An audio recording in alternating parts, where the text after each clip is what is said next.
Zion Vishnupad Paramahansa Bhavakachara Sota Sata Srimad Divine Grace A.C. Bhaktisiddhanta Srila Prabhupada Ki Jai. Zion Vishnupad Paramahansa Bhavakachara Sota Sata Srimad Divine Grace Srila Bhaktisiddhanta Saraswati Maharaj Srila Prabhupada Ki Jai. Navacharya Srila Haridas Thakur Ki Jai. Brahmasaka Hoshi Krishna Chaitanya Prabhu Nityananda Shri Advaita Gadadhar Shivasati Gaur Bhaktivinoda Ki. Gangamaya Yamunamaya Ki. Radha Madhava Astashakis Ki, Panchatattva Ki, Lord and Sringadev Ki, Srila Prabhupada Ki, Gaur Premanandi, all glories assembled devotees, all glories assembled devotees, all glories assembled devotees, all glories to Shri Guru Gauranga, all glories to Srila Prabhupada. Now Vishnupadaya Krishnastai Bhutale Shrimati Bhakti Swami Atyanste Sunya Paskitata. Om Namo Bhagavate Vasudevaya. Om Namo Bhagavate Vasudevaya. Om Namo Bhagavate Vasudevaya. We start with text 15, I'll read the English. Great sages, completely freed from material lusty desires, devote their minds fully to the service of the Lord. Such persons are liberated from material bondage without difficulty, and they become transcendently situated, acquiring the spiritual quality of the Lord. This is the glory of the Supreme Personality of Godhead.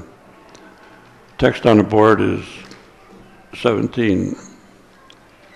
Ruparno Nala Sakal Yo Swa Vidyam Ayan Nalat Dvatvaksya Hidayam Tasmai Sarakarmas Tu Tat Sutam Ruparno Nayasakyo Yoswa Vidyamayan Yalat Tattva Daksha Nidayam Kasmai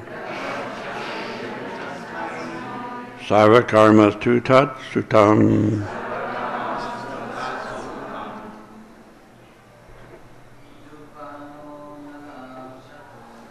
Rupayo Nanakottayam.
Ladies.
Ruparna, a son named Rupara, Nala Sukya, who was a friend of Nala, Ya, one who, Asa Nidyam, the art of controlling horses, Avad, achieved, Nalat, from Nala, Datva, after giving in exchange, Aksha, Hridayam, the secrets of the art of gambling, Cha, and Asmai, unto Nala, Sarvakamanaha, by the name Sarkaranam. 2. Indeed, Tatsuktam, the son of Druparana. Translation and purport by His Divine Grace Srila Prabhupada Ki Jai.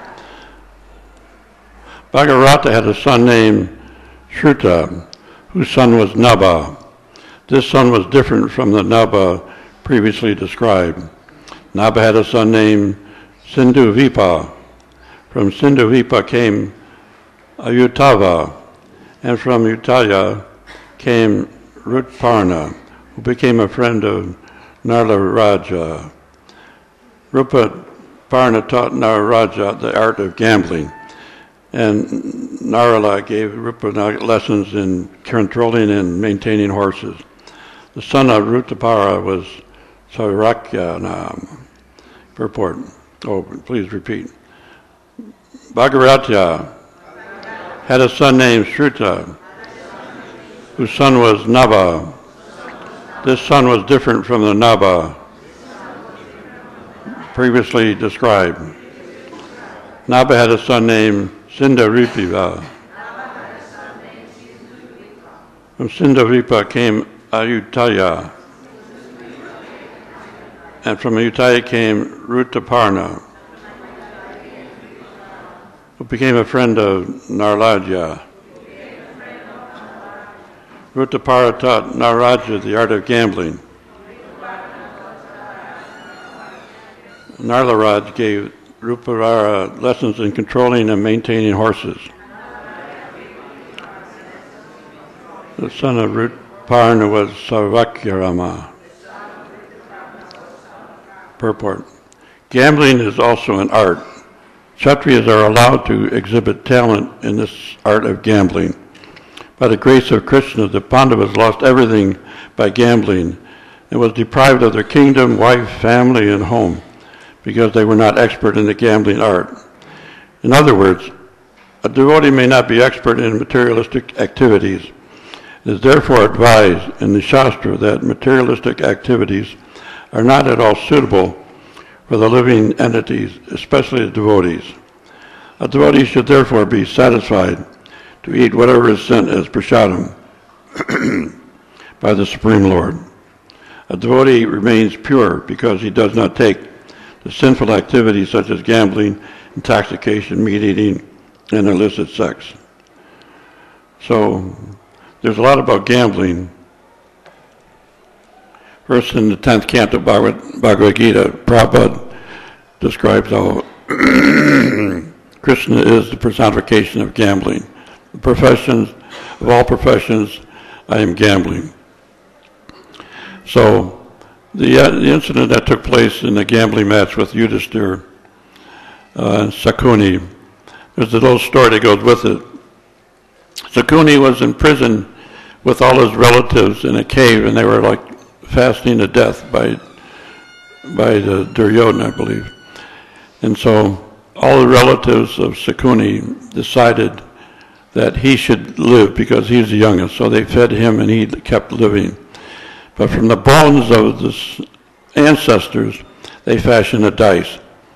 And they told Sakuni, now it's your opportunity now to defeat the Pandavas and take this whole thing to another level. So, as the result of the gambling, and Sakuni's sister is Gandhari.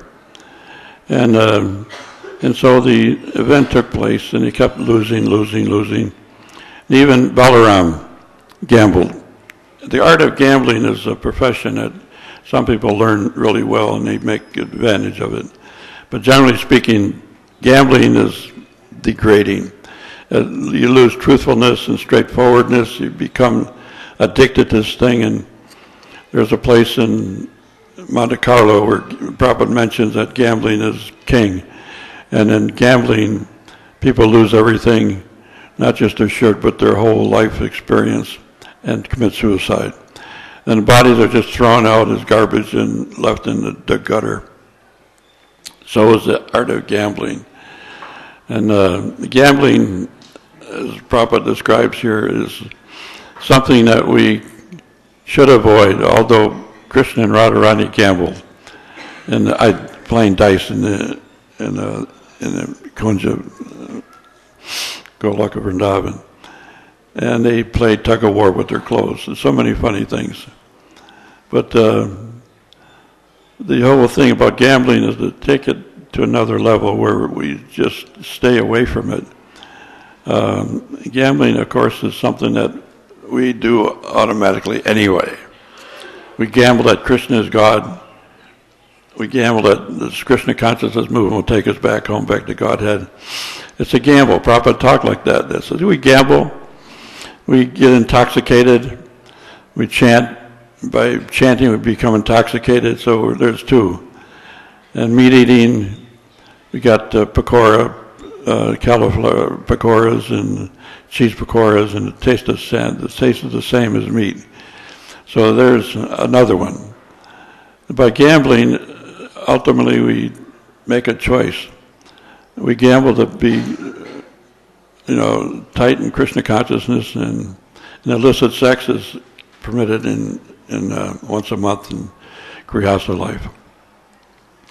So, although we gamble, we get intoxicated, we eat food that's something like meat, fish, and eggs, and you can duplicate it just about everything nowadays. In America, they got hot dogs, hamburgers, and meatballs, and they got everything in tofu and gluten. It just simulates the exact taste. Italian sausage, everything you can imagine now is available. So where's the austerities? And Prabhupada was asked in Australia, I think, that Srila Prabhupada, everybody is complaining because it's too austere. So where's the austerity? We have to get up early in the morning and take a cold shower. Prabhupada said, early to rise, early to bed makes a man healthy, wealthy, and wise. And he made a joke out of it. Really, as he said it really sounded funny. But gambling is something that we take for granted. My brother took me to the new churches in Santa Fe, New Mexico, on reservation, Indian reservations. And we got there, and I couldn't believe what I saw. It was casinos. So in the Indian reservations, the money that's coming into these reservations now in big lumps is gambling casinos. So the prostitution, Kali is awarded these places where gold is found, mainly brothels, gambling casinos, and the like. Prostitution, here's something that Prabhupada wanted to stop. As Krishna consciousness, we stop corruption as gambling, prostitution, and drinking. We want to fast 2 days a month, Ekadasi. Marriage should be at the age of 24 for the boy and 16 for the girl. Give 50% to charity for spiritual advancement. Srimad Bhagavatam preached to everyone. Karma yoga, all for Krishna, Lord Krishna.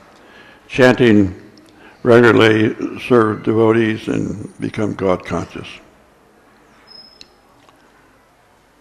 So it's a big deal to become involved in any one of these things, gambling, casinos, but Krishna consciousness is very simple, very easy to administer, not like all the other things that are illegal. And the 64 arts, number 59, is gambling. So Yudhisthira became, in Virat's course, a gambler. And he became professional at gambling, although he lost everything before. So gambling is a vice that I've seen it myself. I've seen where people will venture and gamble everything they've got, and they lose everything, like Yudhishthira. And ultimately, Draupadi couldn't be put into a gambling match because she's not his property. And but I've seen, and I've been to Monte Carlo, I've been to Las Vegas, I've been to these places before as a devotee, and I see people so addicted, they put everything they got into this, their whole life savings, and they throw it in dice and they lose everything. And there's a whole big thing in America, lotteries now, and Prabhupada talks about the lottery. The people don't think of religion, they think of lottery. And so the residue of lottery goes up into millions of dollars. And so someone buys a ticket with the anticipation of hitting it big. I have a cousin who hit it big, and she's been addicted ever since to gambling. So once you start, if you hit it once, you never lose because you keep on trying and you keep on trying, and pretty soon you lost all that you had gained. And it's like a disease that people are addicted to, and they can't stop it. They can't, for some reason, they can't do anything about it, Now, as a result of the gambling match, Draupadi was disrobed, and Prabhupada points out as soon as she raised her arms and gave up and surrendered, and ultimately Krishna benedicted her with endless saris. So the same thing goes for us. If we raise our hands in total surrender, ultimately we get a benediction that takes us back home, back to Godhead. So gambling is what it's a suitor art. And then there's even an incident I didn't know about, but when Krishna was with Draupadi, consoling her about the loss of everything, he cut his finger on a cutting fruit, and he even allowed himself to bleed a little bit. And so Draupadi immediately cut off a piece of her sari and wrapped up the finger. And he said, I will certainly repay you the gift of your piece of sari. Of course, he did that.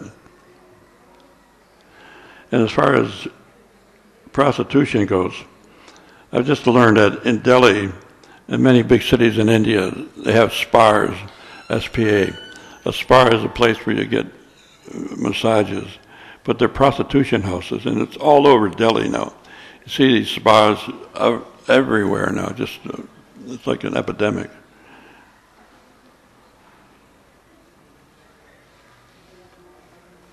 Then Balaram played dice. I just picked up on different things in gambling. First with Rukmi won the first match.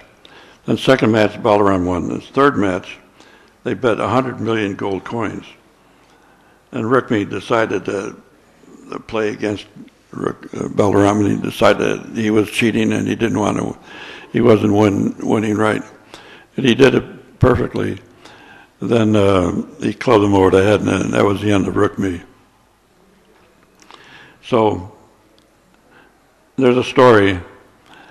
There are two stories. Shama Sinner speaking about one incident took place in Zurich.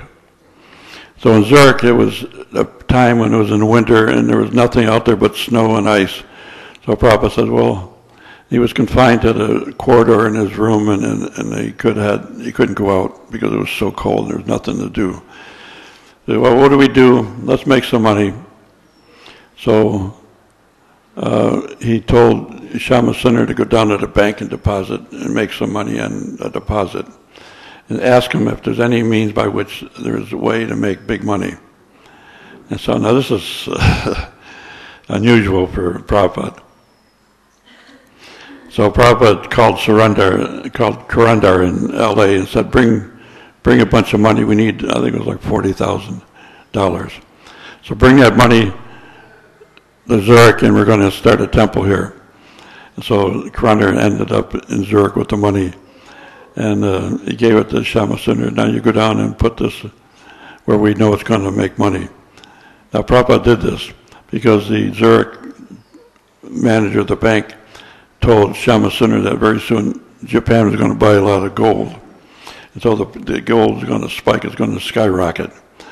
And so he told Prabhupada that. So he said, okay, invest in gold. Okay, so now this is very rare this ever happens. And so Prabhupada watched it, the market rise. It kept rising, then it leveled off. Okay, sell it. And a little while later, Shamasunder told everybody about this.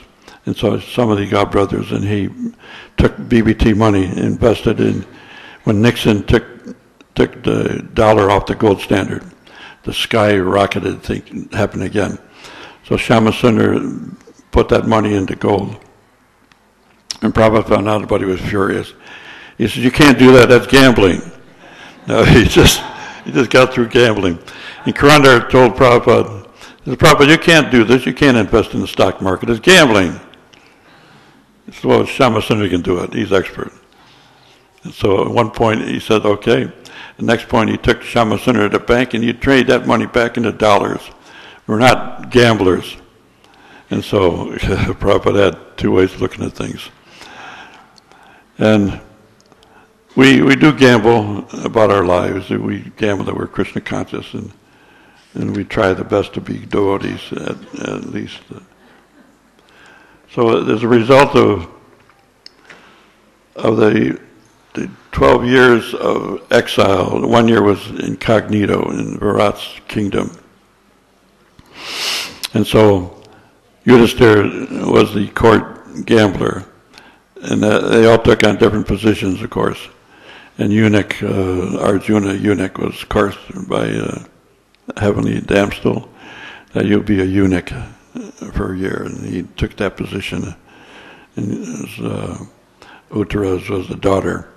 And so that was training up Uttara in the dancing arts. So when it came around to the final, when the invasion took place, when the Kauravas came and stole all the cattle from because they understood that maybe there was a Pandavas that was hiding here, because they had some information that leaked out. Because when Bhima took the minister of defense and beat him to a pulp and made him into a pile of flesh, because Draupadi was intimidated by this guy. And so the word got around. Who would do that? Who could do that but only Bhima? So the Pandavas were still in incognito. Then finally, I mean, it's a beautiful story. In the beginning of the Mahabharata takes place the day that Bhimala, or Arjuna in disguise, went with the prince. They went out to face the army, with the prince sitting there in the chariot as he's going to conquer the Kaurava army. When he saw the army, it was like, splayed out. It was a massive army. They brought the whole entourage. And there was Karna, there was Drona, there was Bhishma. I mean, all the big stalwarts, all the what do they call it, Maharathis. All the Maharathis were there in plain view. So the guy got off the chariot and started running. He said, I'm not going to face these guys. And so Arjuna stopped him, pulled him back on the chariot, went off to the tree where the weapons were hanging as a corpse, the shape of a corpse.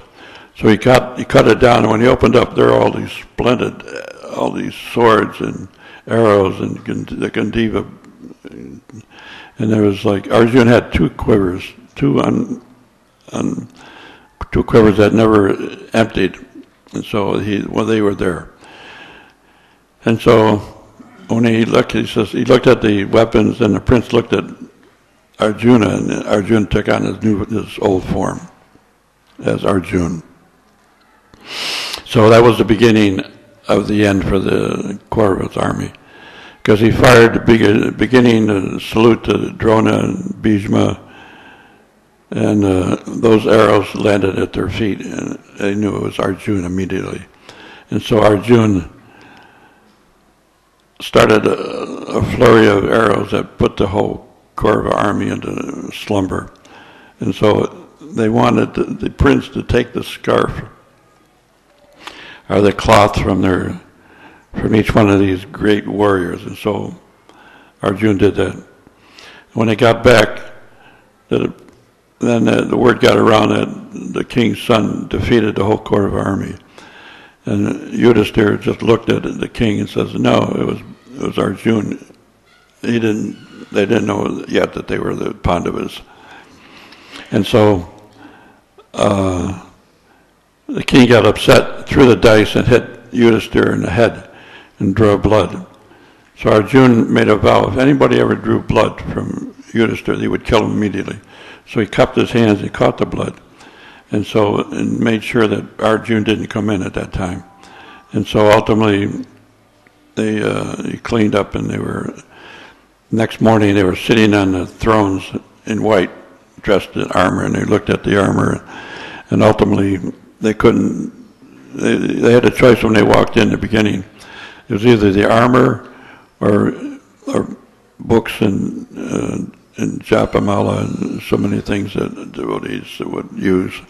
But they looked at the armor, the swords and bow and arrows. So these bow and arrows are not ordinary, of course, and we know what happened in the Mahabharata war. That because of that disrobing was the incident that made the whole thing see the explosion. And so they were dead set against killing all the Kauravas. And so once the king saw these guys sitting on the thrones, he was even more infuriated. "Well, who are you people? What do you think you're doing? You're a court jester. You're a eunuch. You're all just low people, low class, like Sudras or gambling. Sudras a gambling art." So then Arjuna described who Yudhisthira really is. That he's like ultimately, he's from Dharmaraj. He's inspired by the Lord of Knowledge, Dharma. And there's nobody in the three worlds that can beat him. And so then he described all the Pandavas. And he says, "Myself, I am Arjuna." And so then the king just like started crying. He said, "Oh my God, you guys were in here for a whole year and I never recognized you." And so that took place, and so then he offered a daughter to Arjuna, Uttara. And so I can't do it because I was with her and we were alone so many times, and I don't want it to look like I was making advances with her. And so my son, Abhimanyu, will take the responsibility and take the daughter in marriage. And so they called the whole force, all the forces, immediately. As soon as that happened, of course, it rang a bell that ultimately you got to get prepared for war. And Satyaki was the first one to start talking about it, because Balaram in the court decided that ultimately they have to go by what the Kauravas have advised. We have to wait and do it honestly and peacefully. There can't be any war. So Balaram was still siding with the Kaurava because of Duryodhana. He taught him the art of fighting with the mace. So, but Satyaki was a little bit, and there was others that thought the same way, that we better get prepared now because the war is coming for sure. And so after the wedding with Abhimanyu and Uttara, then they had a war council.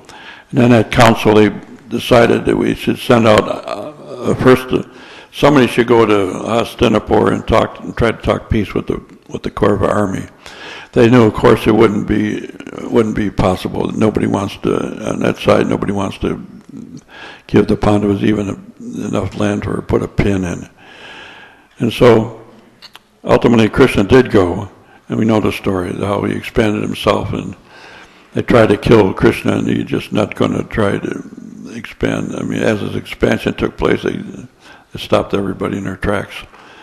But they sent out emissaries all over the world.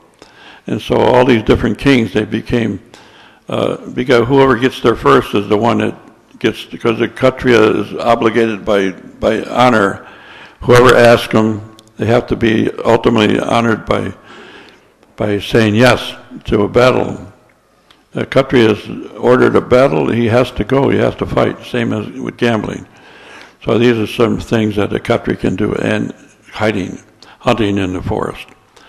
fierce animals and learn the art of killing. So it's not easy to kill. It takes a lot of stamina and a lot of energy and a lot of forbearing to be able to do that. So countries are trained to do that. And so the kings went out and they gathered their forces, and they came back to Virat's kingdom. A massive show, huge amounts of soldiers, and then the Kauravas understood what was taking place, and they started doing the same thing. So they decided, both Arjuna and Duryodhana, to go to Krishna immediately, because whoever got there first would be the person that would get the army. And so, of course, they both arrived. Duryodhana got there first. And then Arjuna arrived just at the same time. And so they went together, and they patted each other on the back, and they walked into Krishna's bedroom. Krishna's still asleep. So right away, Duryodhana sat by the side near his head. And it's a famous story. And Arjuna stood at the feet and just looked and waited for him to wake up. So Krishna did wake up and looked at Arjuna first, and then realized that Duryodhana was sitting by his side. And so that's the answer. So Arjuna had the option. But Duryodhana said, I got here first. You should attend to my wishes first. And Krishna said, no, Arjuna is the first thing I saw. And so whatever he wants, we'll ask and let him decide first. So he asked Krishna what he wanted. He said, I will give you my whole army, millions of soldiers, or I will give you myself, and I won't fight. I'll just be helping you. I'll be with you. But you have a choice. Take either the army or take me. Of course, Arjuna made a famous choice, and he got Krishna directly. And Duryodhana got the army. And so the army left with Duryodhana. And Krishna asked Arjuna, why did you take me? I'm not going to fight. I can't take on any arms. I can't fight. Balaram's not even going to be here. He decided he's not going to fight or take part in either side. So he left on pilgrimage. And so I'm with you. I'll even drive your chariot, but I'm not going to fight. So ultimately the fight ensued, and then ultimately it's amazing, the stories of Mayapur.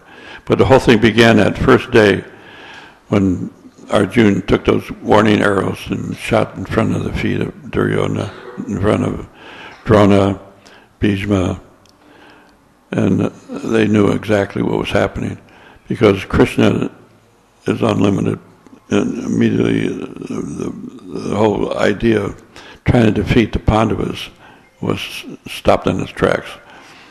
And Yudhishthira, then came Vyasadeva to talk to Dhritarashtra and try to stop the whole thing from happening.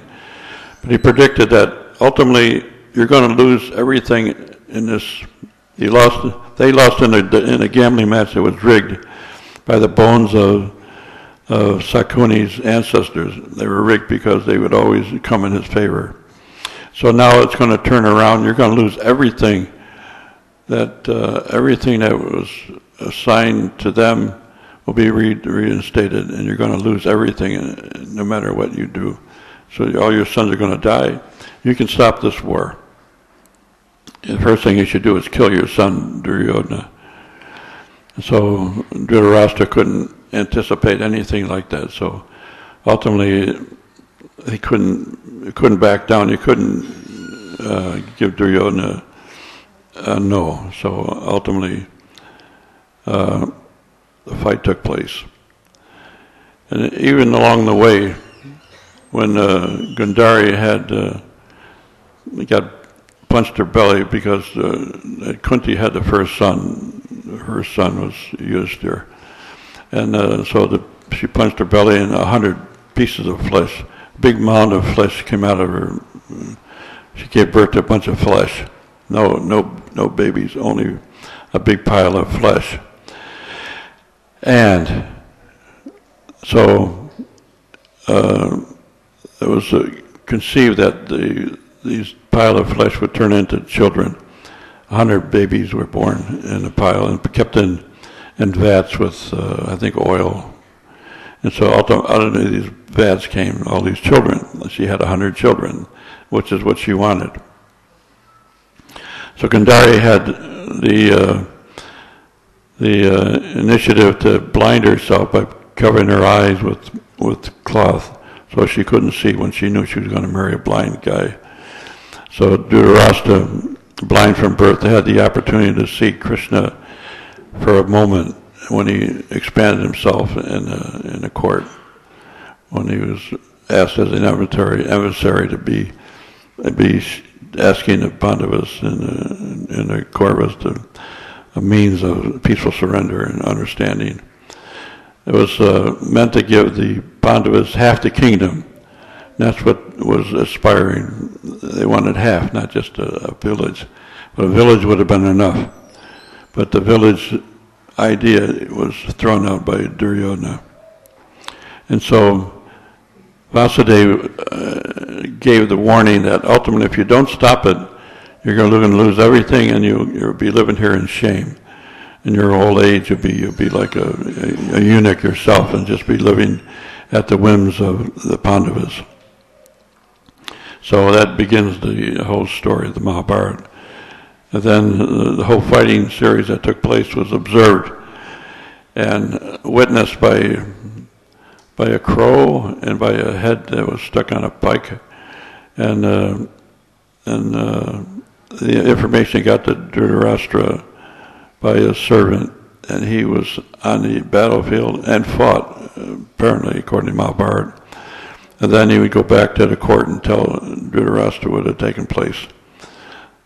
So the Mahabharata story is like all beginning on the gambling episode when they lost everything. He kept gambling, although he knew the dice was rigged. He knew that they were cheating, but still, out of pride, they had to keep fighting. There was no way they could stop. So that's the use of gambling.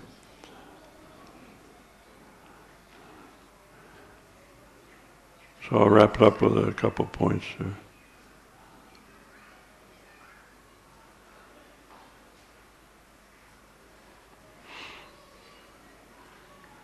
There are many ways to gamble and ways to cheat. So gambling is one means of cheating. Another means is those that do cheat, they got a propensity to make people lose everything they've got. There's a story in L.A. in the temple. One person, a black guy, was dressed as a devotee and was giving money in exchange for, you give $10, I'll give you 15 back. And so he kept doing that. He kept giving people more money than what they paid in. And so pretty soon it got around everybody in the temple. All the men were thinking about, expanding their money. And so I think hundreds and hundreds of dollars was given to this guy, and he was giving money back in different exchanges. So finally, he amassed a great amount of money. He had a storefront in L.A., and so devotees would go there and give the money and get money back. Suddenly he had all the money he wanted, and he disappeared. He closed the shop, disappeared, and never came back.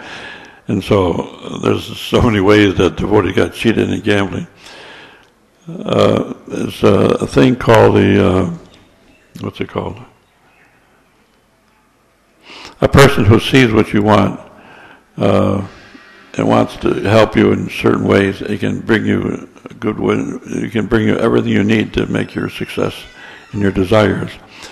So you got to be very careful who you entrust, because when you unveil your desires, people will start to say, I can help you, I can do so much to help you.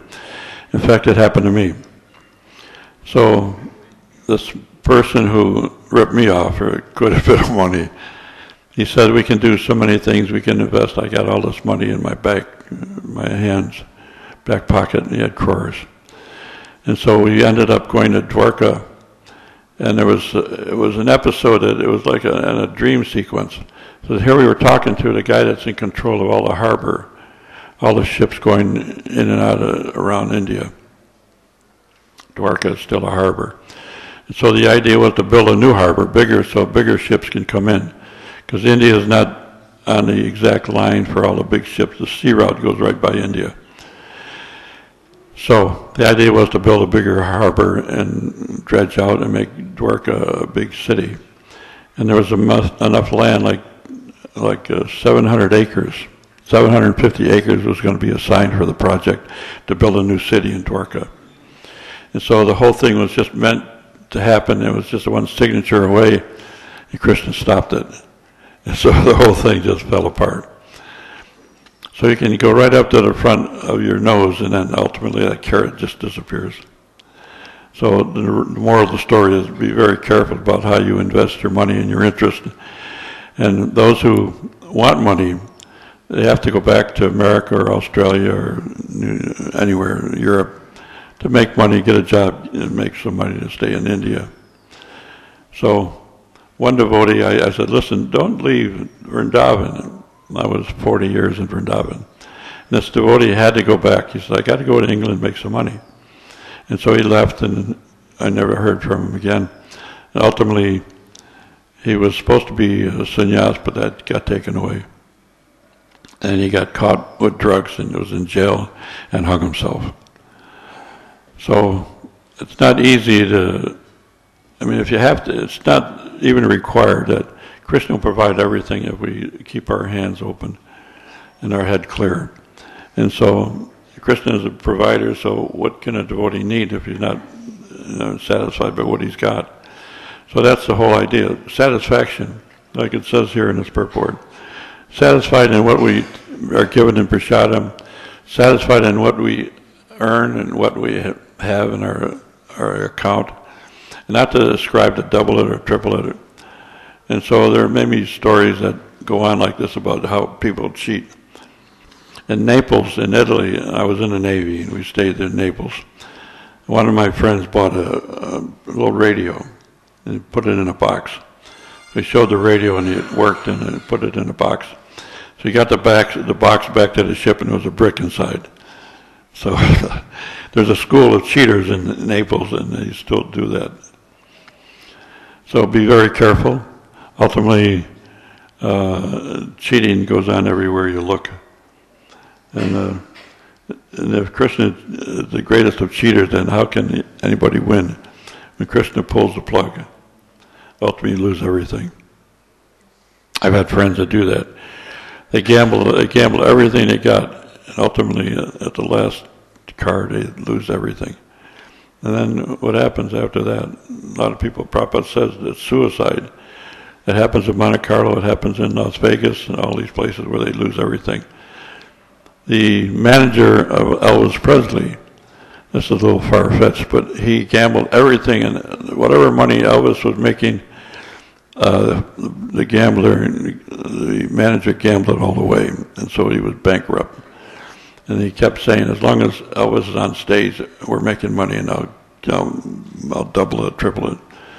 But he just lost everything that he had. And Bibi Govinda Maharaj, his father, was the manager of Elvis for the beginning. That I don't know if everybody knows this, but he was. Then they switched. Johnny Cash became, and Elvis switched managers, and they switched, and he gave it up, and so Johnny Cash dropped him after some point. So gambling is definitely frowned upon, and Prabhupada said that's why there's 4 regular principles. We can follow these 4 regular principles, ultimately we go back home, back to Godhead. It's simple as that. We just chant the Maha Mantra. Hare Krishna, Krishna Krishna, Hare Hare.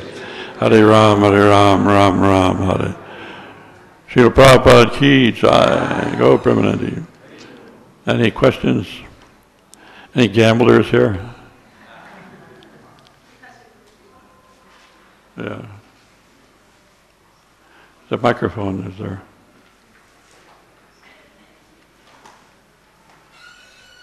In the beginning of the purport, Prabhupada writes that by Krishna's mercy, the Pandavas lost everything. And it's Krishna who inspires and instructs Arjuna to fight to get back everything. So how do we understand both these? Better repeat it. I didn't catch the whole thing. In the beginning of the purport, Prabhupada writes that by Krishna's mercy, the Pandavas lose everything. Yeah. And it's Krishna who actually instructs Arjuna to fight to get back everything. Yeah, so Krishna took everything away. Krishna's gambling. Of all professions, I am gambling. That's what the Bhagavad Gita says. And so it was all just a setup. That it had to be, the war had to happen because there was such an influx of all these kings all over the world that were impious. So the whole way to change it all, to put everybody in one place and just do it in 18 days. And so that's what happened. Krishna set up. And even when, after in Brihad Bhagavatamrita, it talks about Bhima's talking about Krishna. He says, is there anything he doesn't cheat us on? We've been cheated by everything Krishna has done. And so, who can believe in what Krishna says? He's the biggest cheater anyway. And so, that's why we worship Krishna as a cheater, as stealing butter, and right up to this Mahabharata war.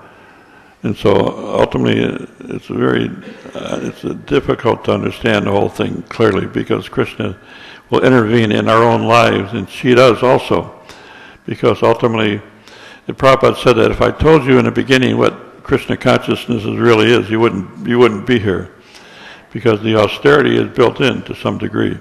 It's more austere not to be a devotee, of course, but some devotees, there's some austerities involved in being a devotee. So ultimately, it works in both ways. Is that right?